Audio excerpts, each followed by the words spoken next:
ഇത് കണ്ട എല്ലാവർക്കും അറിയാം ഇറാനി പോളയാണെന്ന്. സംഗതി അത് തന്നെ. എന്നാൽ ഇതിൻ്റെ ഫില്ലിംഗ് ആണ് കേട്ടോ ഹൈലൈറ്റ്. സെറ്റ് സാധനം. ഹലോ അസ്സലാമു അലൈക്കും, welcome back to my channel. പൂളി ടേസ്റ്റ് ആണ് കേട്ടോ ഇതിൻ്റെ ഫില്ലിങ്ങിലെ ചിക്കനില്ലേ, അതിൻ്റെ റെസിപ്പി ഒരു രക്ഷയില്ല. പറഞ്ഞു നീട്ടുന്നില്ല, നമുക്ക് റെസിപ്പിയിലേക്ക് പോകാം. എപ്പോഴും പറയുന്ന പോലെ വീഡിയോ ആദ്യമായിട്ട് കാണുന്നവരാണെങ്കിൽ വീഡിയോ ഇഷ്ടമാവുകയാണെങ്കിൽ ഒന്ന് ലൈക്ക് ചെയ്തേക്കണം കേട്ടോ. അതുപോലെ സബ്സ്ക്രൈബ് ചെയ്യാതെ കാണുന്ന ഒത്തിരി പേരുണ്ട്. ഇപ്പോൾ സബ്സ്ക്രൈബ് ചെയ്യാത്തവരാണെങ്കിൽ ഒന്ന് സബ്സ്ക്രൈബ് ചെയ്ത് സപ്പോർട്ട് ചെയ്യുക. പിന്നെ വീഡിയോ ഫുള്ളായിട്ട് തന്നെ കാണാം കേട്ടോ, സ്കിപ്പ് ചെയ്യാതെ തന്നെ കണ്ടുവെക്കുക. ഇനി ഇതാ ഒരു മിക്സീൻ്റെ ജാർ എടുക്കുക. അതിലേക്ക് നമുക്ക് കുറച്ച് വെളുത്തുള്ളി ചേർത്ത് കൊടുക്കുക. പിന്നെ ഒരു കഷ്ണം ഇഞ്ചി, വെല്ലുള്ളീൻ്റെ പാതി കഷ്ണം ചേർത്ത് കൊടുക്കുക കേട്ടോ. ഒരു പകുതിയുടെ ഒരു മീഡിയം സൈസിലുള്ള വെല്ലുള്ളി എടുത്താൽ മതിയാകും. ഇനി ഇതിലേക്ക് എരിവിന് ആവശ്യമായിട്ടുള്ള പച്ചമുളക് ചേർത്ത് കൊടുക്കുക. എരിവിന് നിങ്ങൾക്ക് അഡ്ജസ്റ്റ് ചെയ്ത് ചേർത്ത് കൊടുക്കുക കേട്ടോ. ഇതിൻ്റെയൊക്കെ കറക്റ്റായിട്ടുള്ള മെഷർമെൻറ്റ് ഞാൻ വേണമെങ്കിൽ ഡിസ്ക്രിപ്ഷനിൽ കൊടുത്തേക്കാം, നിങ്ങൾക്ക് ചെക്ക് ചെയ്ത് നോക്കാം. ഇനി ഇതിലേക്ക് ചേർത്ത് കൊടുക്കുന്നത് മല്ലിയിലയാണ്. കുറച്ചധികം തന്നെ ചേർത്ത് കൊടുക്കുക കേട്ടോ. ഒരു കൈപ്പിടിയോളം മല്ലിയില ചേർത്ത് കൊടുക്കുക. പിന്നെ വലിയ നാരങ്ങൻ്റെ ഒക്കെ ആണെങ്കിൽ പകുതി മതിയാകും. ഒരു മീഡിയം സൈസ് ഒക്കെ ആണെങ്കിൽ ഫുള്ളായിട്ട് തന്നെ ചേർത്ത് കൊടുക്കുക കേട്ടോ. നാരങ്ങൻ്റെ നീര് പിഴിഞ്ഞ് ചേർത്ത് കൊടുക്കുക. ഇനി ഇതിലേക്ക് കുറച്ച് തൈര് ചേർത്ത് കൊടുക്കണം. പിന്നെ അതുപോലെ തന്നെ വളരെ കുറച്ച് മാത്രം സോയ സോസ് ചേർത്ത് കൊടുക്കുക കേട്ടോ. പിന്നെ കസൂരി മേത്തി, പിന്നെ നമ്മളെ പാപ്രിക്ക പൗഡർ ചേർത്ത് കൊടുക്കണം. അതിന് മുമ്പായിട്ട് കുറച്ച് കാശ്മീരി പൗഡർ ചേർത്ത് കൊടുക്കുക. അതേ പാപ്രിക്ക പൗഡർ റെഡ് കളറ് പാപ്രിക്കേൻ്റെ പൗഡറാണ് കേട്ടോ. അപ്പോൾ അതും കൂടെ ചേർത്ത് കൊടുക്കുക. ഇതാണ് കേട്ടോ ഇതിൻ്റെ നല്ലൊരു ഫ്ലേവറാണ്. എന്തായാലും ചേർത്ത് കൊടുക്കുക, ഒട്ടും തന്നെ സ്കിപ്പ് ചെയ്യേണ്ട. അടിപൊളി ടേസ്റ്റാണ് കേട്ടോ. ഇപ്പോൾ മുളക് പൊടി ചേർത്തില്ലെങ്കിലും ഈ ഒരു പാപ്രിക്ക പൗഡർ 2ന് പകരം 3 ടേബിൾ സ്പൂൺ ചേർത്ത് കൊടുക്കുക. ഇനി ഇതിലേക്ക് കുരുമുളക് പൊടി, അതുപോലെ തന്നെ കുറച്ച് ഗരം മസാലയും കുറച്ച് തന്തൂരി മസാല ഉണ്ടല്ലോ, അതും കൂടെ ചേർത്ത് കൊടുക്കുക. പിന്നെ ചെറിയ ജീരകം പൊടിച്ചത് ചേർത്ത് കൊടുക്കുക. ഒരു 1/4 ടീസ്പൂണ് ഗരം മസാല ചേർത്ത് കൊടുക്കുക. പിന്നെ കുറച്ച് മഞ്ഞൾപ്പൊടിയും കൂടെ ചേർത്ത് ആവശ്യത്തിന് ഉപ്പും ചേർത്ത് നല്ലോണം ഒന്ന് ബ്ലെൻഡ് ചെയ്തെടുക്കുക കേട്ടോ. നല്ലോണം തന്നെ പേസ്റ്റാക്കി എടുത്തിട്ടുണ്ട്. അപ്പോൾ നമ്മളിത് ചിക്കനൊക്കെ ഇതുപോലെ ചെറിയ കഷ്ണങ്ങളാക്കിയിട്ട് എടുക്കുക കേട്ടോ. എല്ലില്ലാതെ ചിക്കൻ എടുക്കാൻ പ്രത്യേകം ശ്രദ്ധിക്കുക. അപ്പോൾ നല്ലോണം തന്നെ പീസാക്കി കുഞ്ഞു പീസാക്കിയിട്ട് എടുക്കുക കേട്ടോ. നമ്മൾ ഫ്രൈ ആക്കിയിട്ട് പീസാക്കുന്നതിൽ നല്ലത് നമ്മൾ ആദ്യമേ തന്നെ പീസാക്കിയിട്ട് ഫ്രൈ ആക്കുന്നതാണ് കേട്ടോ. അപ്പോൾ ഞാനിത് കുറച്ച് അധികം തന്നെ മസാല എടുത്തിട്ടുണ്ട്, കാരണം എനിക്ക് വേറെയും റെസിപ്പീസ് ചെയ്യാനുള്ളത് കൊണ്ടാണ് ഇങ്ങനെ എടുത്തത്. അപ്പോൾ നിങ്ങൾ കുറച്ച് മാത്രം ചേർത്ത് കൊടുക്കുക. ഒരു 2 ടേബിൾ സ്പൂൺ ചേർത്ത് കൊടുത്തിട്ട് നല്ലോണം ഒന്ന് മിക്സ് ചെയ്ത് വെക്കുക. എന്നിട്ട് ആവശ്യമെങ്കിൽ ചേർത്ത് കൊടുക്കുക കേട്ടോ. പിന്നെ ഉപ്പ് വേണമെങ്കിൽ ഈ ഒരു സമയത്ത് നോക്കിയിട്ട് ഉപ്പും കൂടെ ചേർത്ത് കൊടുക്കുക. ഇനി ഇതൊരു 2 മണിക്കൂർ നേരം നമുക്ക് റെസ്റ്റ് ചെയ്യാൻ വെക്കാം. ഒരു ഓവർനൈറ്റ് ഫ്രിഡ്ജിൽ വെച്ചാലും നല്ലതാണ്, അപ്പോൾ കുറച്ചും കൂടെ ടേസ്റ്റി ആവും. ഇനി ഒരു പാൻ അടുപ്പത്ത് വെച്ച് കൊടുത്തിട്ട് അതിനകത്തോട്ട് സൺഫ്ലവർ ഓയിൽ ചേർത്ത് കൊടുക്കുക കേട്ടോ. ഒരു 2 ടേബിൾ സ്പൂണോളം മതി, കാരണം ഇതിൻ്റെ നമ്മൾ അടച്ചു വെച്ചാണ് വേവിക്കുന്നത്. അപ്പോൾ അടച്ചു വെച്ച് ചെയ്യുന്ന സമയത്ത് ചിക്കനിലെ വെള്ളമൊക്കെ ഇറങ്ങി വന്നിട്ട് അതിനകത്തുള്ള ആ ഒരു വെള്ളവും ഈ ഒരു എണ്ണയും കൂടെയൊക്കെ ആയിട്ട് നല്ലതുപോലെ ഒന്ന് കുക്കായിട്ട് വരും. ഓവർ എണ്ണയിലിട്ടത് നമ്മൾ അങ്ങനെ ഡീപ്പ് ഫ്രൈ ആക്കി എടുക്കേണ്ട ആവശ്യമില്ല, അല്ലാതെ തന്നെ നന്നായിട്ട് നമുക്ക് വെന്ത് നല്ല അടിപൊളിയായിട്ട് കിട്ടും കേട്ടോ. ഇനിയിപ്പോൾ ഇതേ നമ്മൾ ചിക്കന് എണ്ണ ചൂടായി വരുന്ന സമയത്ത് ചിക്കൻ ഒന്ന് ചേർത്ത് കൊടുക്കാം.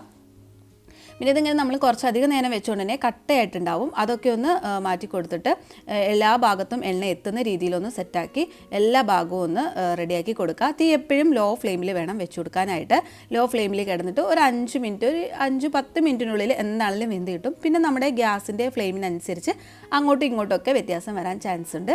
ഇനി ഇത് നല്ലപോലെ ഒന്ന് നിരത്തി വെച്ച് കൊടുത്ത ശേഷം നമ്മൾ ഒന്ന് അടച്ചു വെച്ച് കൊടുക്കുകയാണ്. അടച്ചു വെച്ച് കൊടുത്തിട്ട് ഇതിൻ്റെ ആ ഒരു വെള്ളവും അതുപോലെ തന്നെ അതിൻ്റെ ആ ഒരു എണ്ണയിലൊക്കെ കിടന്നിട്ട് നന്നായിട്ട് തന്നെ ചിക്കൻ കുക്കായിട്ട് വരട്ടെ. എപ്പോഴും ലോ ഫ്ലെയിമിൽ വെച്ച് കൊടുക്കുക. പിന്നെ അത് മാത്രമല്ല, നമ്മളിത് തുറന്നിട്ട് ഇടയ്ക്കിടയ്ക്ക് ഇളക്കി കൊടുക്കണം കേട്ടോ, ഇല്ലെങ്കിൽ അത് കരിഞ്ഞു പോകാൻ ചാൻസ് ഉണ്ട്. നമ്മൾ വലിയ പീസ് ചിക്കൻ ആകുമ്പോൾ നമ്മൾ മറിച്ചിട്ടൊക്കെ കൊടുക്കാറുണ്ട്. അപ്പോൾ ഈ ഒരു ചിക്കൻ ആയതുകൊണ്ട് തന്നെ നമ്മൾ ജസ്റ്റ് ഇതുപോലെ ഒന്ന് ഇളക്കി കൊടുത്താൽ മാത്രം മതി. എന്നിട്ട് വീണ്ടും അടച്ചു വെക്കുക. എന്നിട്ട് പിന്നെയും നമ്മൾ ഒന്നും കൂടെ കുക്കാക്കി എടുത്തിട്ട് ലാസ്റ്റ് നമ്മൾ ആ ഒരു വെള്ളമൊക്കെ ഒന്ന് വെള്ളം ഉണ്ടെങ്കിൽ മാത്രം ഒന്ന് വറ്റിച്ചെടുക്കാൻ വേണ്ടിയിട്ട് ഒന്ന് തുറന്ന് വെച്ചിട്ട് കുക്കാക്കി എടുക്കുക. അപ്പോൾ നല്ല ഡ്രൈ ആയിട്ട് കിട്ടും കേട്ടോ. നല്ലോണം ഡ്രൈ ആയിട്ട് കിട്ടണം, എന്നാൽ ഒട്ടും തന്നെ എണ്ണയില്ലാതെ കിട്ടുകയും ചെയ്യും. നമ്മൾ അതുകൊണ്ടാണ് വളരെ കുറച്ച് മാത്രം എണ്ണ ചേർത്ത് കൊടുക്കുന്നത്. വളരെ കുറച്ച് എണ്ണ ചേർത്ത് കൊടുക്കുന്നതുകൊണ്ട് തന്നെ നമ്മൾ ചേർത്തിരിക്കുന്ന ആ ഒരു മസാലയുടെ കോട്ടിംഗ് ഒക്കെ ഉണ്ടല്ലോ, അതൊക്കെ കറക്റ്റായിട്ട് അതുപോലെ തന്നെ ഉണ്ടാവും. ഇത് കണ്ടില്ലേ, ഇപ്പോൾ കണ്ടില്ലേ, ഇതുപോലെ വേണം നമുക്ക് ചിക്കൻ കിട്ടാനായിട്ട്. ഈ ഒരു ഫില്ലിങ് നമുക്ക് ഈ ഒരു റെസിപ്പി വേണമെങ്കിൽ നമ്മൾ ഷവർമയൊക്കെ ഉണ്ടാക്കുന്ന സമയത്തും നമുക്ക് ഇതുപോലെ ചിക്കൻ ചെയ്തെടുക്കാം കേട്ടോ. നല്ല ടേസ്റ്റാണ്. അപ്പോൾ ഇത് നമ്മൾ എല്ലാം ഒരു പാത്രത്തിലോട്ട് മാറ്റി കൊടുക്കുക. അല്ലെങ്കിൽ പിന്നെ നമ്മൾ ആ ഒരു പാനിൻ്റെ ചൂടുകൊണ്ട് തന്നെ വീണ്ടും അത് ഭയങ്കരമായിട്ട് ഹാർഡായിട്ട് പോകും. അതുകൊണ്ട് പെട്ടെന്ന് തന്നെ നമ്മൾ വെന്ത് കഴിഞ്ഞാൽ എളുപ്പം തന്നെ ഒരു പ്ലേറ്റിലോട്ട് മാറ്റി കൊടുക്കുക കേട്ടോ. ഇനി ഇതിൻ്റെ അടുത്ത സ്റ്റെപ്പ് എന്ന് പറയുന്നത് ഒരു മിക്സിയുടെ ജാറിലോട്ട് 2 മുട്ട പൊട്ടിച്ചത് ചേർത്ത് കൊടുക്കാം. ഇനി ഇതിലേക്ക് വേണ്ടത് 1 കപ്പ് മൈദയാണ്. അപ്പോൾ ഒരു കപ്പ് അളന്നെടുക്കുന്ന സമയത്ത് കപ്പളവ് അല്ലെങ്കിൽ ഗ്ലാസ്സിനാണെങ്കിലും ആ ഒരു ഗ്ലാസ്സിൽ ഇതുപോലെ മൈദ അളന്നെടുക്കുക. 1 കപ്പ് സൺഫ്ലവർ ഓയിൽ ചേർത്ത് കൊടുക്കുക. എന്നിട്ട് മൈദ എടുത്ത അതേ അളവിൽ തന്നെ 1 കപ്പ് അളവിൽ പാലും കൂടെ ചേർത്ത് കൊടുക്കുക. നമ്മൾ സാധാരണ പാലുണ്ടല്ലോ ആ ഒരു പാല് മതി കേട്ടോ. ഇനി ആവശ്യത്തിന് ഉപ്പും കൂടെ ചേർത്ത് കൊടുക്കുക. ഒരു 1/2 ടീസ്പൂൺ അളവിൽ കുരുമുളക് പൊടിയും കൂടെ ചേർത്ത് നല്ലോണം ഒന്ന് ബ്ലെൻഡ് ചെയ്തെടുക്കുക. നമ്മൾ നേരത്തെ ചിക്കൻ ഫ്രൈ ആക്കിയ ആ ഒരു പാത്രം ഉണ്ടല്ലോ, സെയിം പാത്രത്തിലോട്ട് കുറച്ച് മാത്രം എണ്ണ ചേർത്ത് കൊടുക്കുക കേട്ടോ. ഞാനിവിടെ എടുത്തിരിക്കുന്നത് മുഴുവനും സൺഫ്ലവർ ഓയിലാണ്. നിങ്ങൾക്ക് വേണമെങ്കിൽ ഒലിവ് ഓയിൽ ചേർത്ത് കൊടുക്കാം. വെളിച്ചെണ്ണ ചേർത്ത് കൊടുത്താൽ നമുക്കൊരു നാടൻ ടേസ്റ്റാണ് കിട്ടുക. അതുകൊണ്ട് വെളിച്ചെണ്ണ വേണമെങ്കിൽ സ്കിപ്പ് ചെയ്യാം. ഇനി വെളിച്ചെണ്ണ ഇഷ്ടമുള്ളവർക്ക് ആ ഒരു ടേസ്റ്റ് ഇഷ്ടമാണെങ്കിൽ വെളിച്ചെണ്ണ യൂസ് ചെയ്യാം കേട്ടോ. എന്നാലും കൂടുതൽ നല്ലത് സൺഫ്ലവർ ഓയിലാണ്. വളരെ കുറച്ച് മാത്രം ചേർത്ത് കൊടുത്താൽ മതി. ഇനി ചെറുതാക്കി കനം കുറച്ച് അരിഞ്ഞ വെല്ലുള്ളി ഇതിലേക്ക് ചേർത്ത് കൊടുക്കുക. 2 മീഡിയം സൈസിലുള്ള വെല്ലുള്ളിയാണ് കേട്ടോ ഞാനൊരു പോളയ്ക്ക് വേണ്ടി എടുത്തിരിക്കുന്നത്. ഇനി ഇത് കുറച്ച് ഉപ്പും കൂടെ ഇട്ടിട്ട് നല്ലോണം വഴറ്റിയെടുക്കുക. കുറച്ച് മാത്രം ഉപ്പ് ചേർത്ത് കൊടുത്താൽ മതി. എന്നിട്ട് ഇതുപോലെ ചെറുതാക്കി അരിഞ്ഞ പച്ചമുളകും ഇഞ്ചിയും വെളുത്തുള്ളിയും കറിവേപ്പിലയൊക്കെ നന്നായിട്ട് കുനുകുനാന്ന് അരിഞ്ഞെടുക്കുക. അതും കൂടെ ചേർത്ത് കൊടുത്തിട്ട് നല്ലോണം പച്ചമണം പോകുന്നവരെ ഒന്ന് വഴറ്റിയെടുക്കുക. ഇനി ഇതിലേക്ക് കുറച്ച് പൊടികൾ ചേർത്ത് കൊടുക്കണം. ഞാനിവിടെ മുളക് പൊടിയും മല്ലിപ്പൊടിയും മഞ്ഞൾപ്പൊടിയും അതുപോലെ ഗരം മസാലയും കൂടിയാണ് ചേർത്ത് കൊടുത്തിരിക്കുന്നത്. അന്ന് നമ്മൾ ഓൾറെഡി ചിക്കനിലൊക്കെ നല്ല സ്പൈസസും കാര്യങ്ങളും ഒക്കെ ചേർത്ത് കൊടുത്തുകൊണ്ട് വളരെ കുറച്ച് മാത്രം ചേർത്ത് കൊടുത്താൽ മതി കേട്ടോ. അതുപോലെ തന്നെ ഒന്ന് റോസ് സ്മെല്ല് മാറി വരുന്നവരെ നമ്മളൊന്ന് കുക്കാക്കി എടുക്കുക. ഏകദേശം 1 മിനിറ്റ് ഒന്ന് വഴറ്റി കൊടുത്താൽ മതി കേട്ടോ. ചെറിയ തീയിൽ വെച്ചിട്ട് നല്ലോണം ഒന്ന് മിക്സാക്കി എടുക്കുക. എന്നിട്ട് ചിക്കനും കൂടി ഇട്ടിട്ട് നല്ലോണം ഒന്ന് മിക്സാക്കി എടുക്കുക. ചിക്കൻ്റെ എല്ലാ ഭാഗത്തും ആ ഒരു ഉള്ളിയും കാര്യങ്ങളും ഒക്കെ എത്തുന്ന രീതിയിൽ നല്ലോണം തന്നെ മിക്സാക്കി എടുക്കുക. നമ്മുടെ ഫില്ലിംഗ് ഇവിടെ റെഡി ആയിട്ടുണ്ട്. ഇനി നമുക്കിത് ഇതുപോലൊരു പത്തിരിക്കല്ല് വെച്ച് കൊടുക്കാം കേട്ടോ. ഇനിയിപ്പം നല്ല കട്ടിയുള്ള നോൺ സ്റ്റിക്കിൻ്റെ പാത്രമാണെങ്കിലും മതി, പഴയത് തന്നെ വെച്ച് കൊടുക്കാം കേട്ടോ. പിന്നെ നമ്മളത് വേറൊന്നും യൂസ് ചെയ്യാൻ പറ്റില്ല. നമ്മൾ സ്ഥിരമായിട്ട് ഞാൻ ഈ ഒരു കല്ലാണ് കേട്ടോ ഈ ബിരിയാണിയൊക്കെ വെക്കുമ്പോഴാണെങ്കിൽ ദം ചെയ്യുമ്പോൾ ഒക്കെ വെച്ച് കൊടുക്കുന്നത്. എന്നിട്ട് ഇതേ നമ്മൾ പോള ഉണ്ടാക്കാൻ ഉദ്ദേശിക്കുന്ന പാത്രത്തിൽ അടിയിൽ നല്ലതുപോലെ എണ്ണ തേച്ച് കൊടുക്കുക. എന്നിട്ട് നമ്മൾ റെഡിയാക്കി വെച്ചിരിക്കുന്ന ആ ഒരു മാവുണ്ടല്ലോ അതിൻ്റെ പകുതിയോളം ഇതിന് ചേർത്ത് കൊടുക്കുക. പകുതി ചേർത്ത് കൊടുത്തിട്ട് നമ്മളൊരു കുറച്ച് നേരം ഇതൊന്ന് അടച്ച് വെച്ച് വേവിച്ചെടുക്കണം കേട്ടോ. കറക്റ്റായിട്ട് പകുതി തന്നെ ചേർത്ത് കൊടുക്കുക. ബാക്കി പകുതി നമ്മൾ ഫില്ലിങ് ഇട്ട് കൊടുത്ത ശേഷം മുകളിലാണ് ചേർത്ത് കൊടുക്കുന്നത്. ഇനി ഇതൊരു മൂടി വെച്ചിട്ട് ഒന്ന് അടച്ച് വെക്കുക. ഏകദേശം ഒരു 7-10 മിനിറ്റോളം അടച്ച് വെച്ച് ഒന്ന് കുക്കാക്കി എടുക്കണം.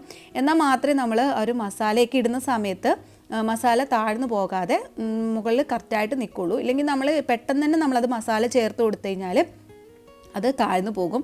അപ്പം താഴെയൊക്കെ ഇങ്ങനെ ചിക്കൻ കാണും, ആ ഒരു സുഖം ഉണ്ടാവില്ല. നമുക്കിതൊരു കേക്കിൻ്റെ ടെക്സ്ചറിലാണ് കിട്ടുക.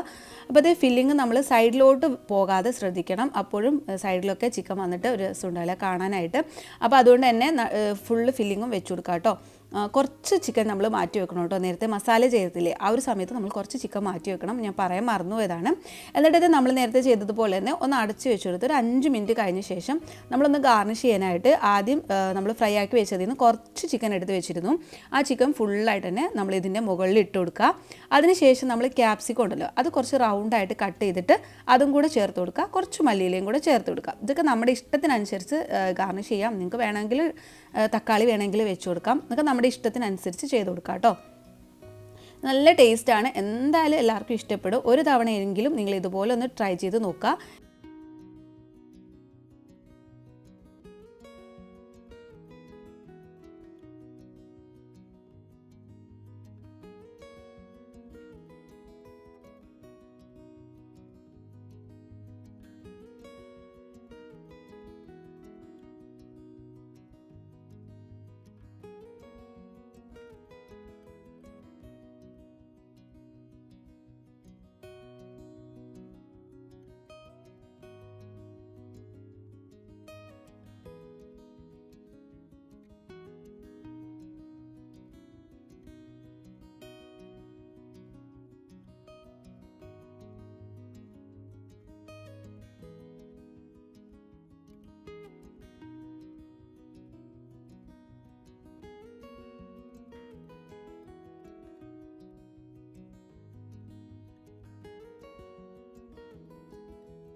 അപ്പോൾ ഇത് ഞാൻ ചിക്കൻ ഫുള്ളായിട്ട് തന്നെ ഇട്ട് കൊടുത്തിട്ടുണ്ട്. ഇനി ഇതുപോലെ ക്യാപ്സിക്കം കൂടെ കട്ട് ചെയ്തത് ഇട്ട് കൊടുക്കുകയാണ്.